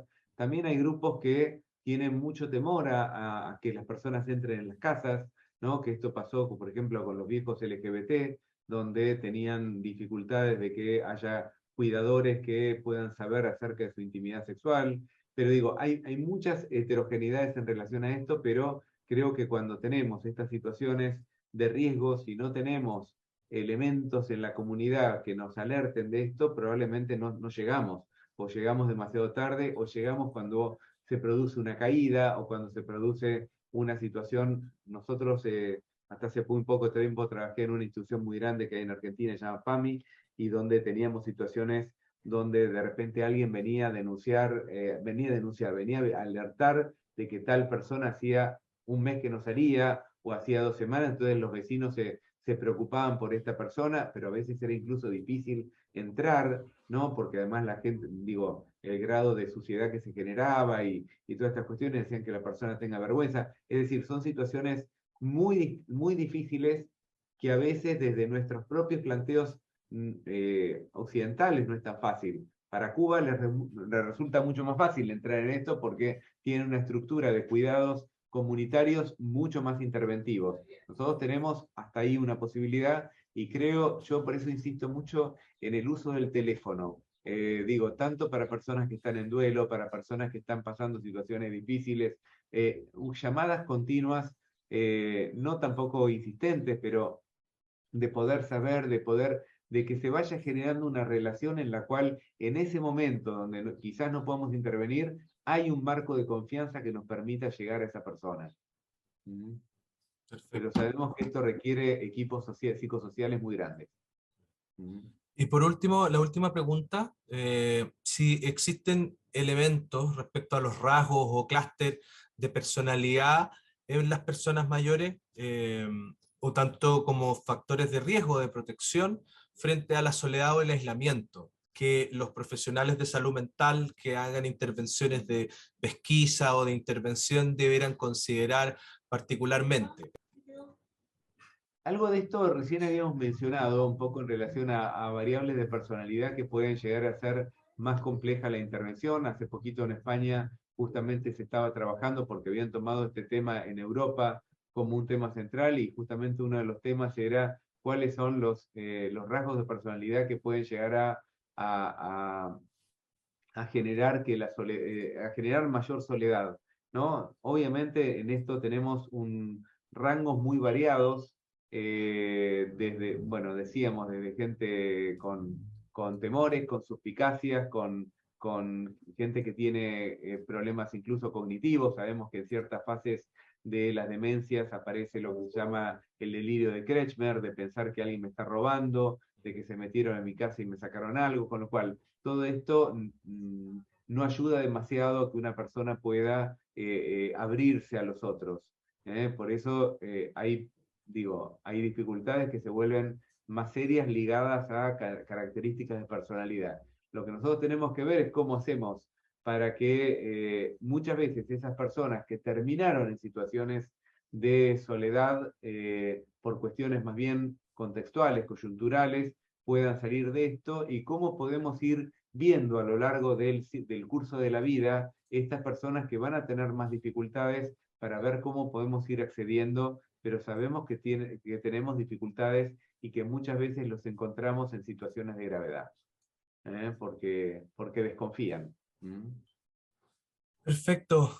Luciana Machluck, Ricardo y Yakub, psicólogos ambos y colaboradores de esta guía de envejecimiento y salud mental, donde aislamiento y soledad, ¿cierto?, han sido temas que quisimos abordar. Queremos darles las gracias hoy día por el espacio, por el tiempo, y bueno, nuevas preguntas que puedan ir apareciendo, ¿cierto?, las podemos ir contestando. Entiendo, Ricardo, que la próxima sesión también la tenemos que coordinar contigo para Sí. la fecha, así que ahí internamente también nos estaremos comunicando. Luciana, muchas gracias también. Un Gracias por la gusto. invitación. Gracias a todos los que asistieron y nos vemos en la siguiente oportunidad, de nuevo aquí con Ricardo, ¿cierto?, en el tema que viene en el calendario. Muchas En las, gracias a todas y todos. Adelante, las Ricardo. relaciones conflictivas de los viejos con sus cuerpos. Es Ah, un tema temón muy, también. muy fuerte. ¿Eh? Perfecto, Bárbaro. perfecto. Chao, Excelente. gente. Hasta Un luego. abrazo, que estén muy bien. Gracias a Nos todos. vemos. Chao. Chao. Buenísimo.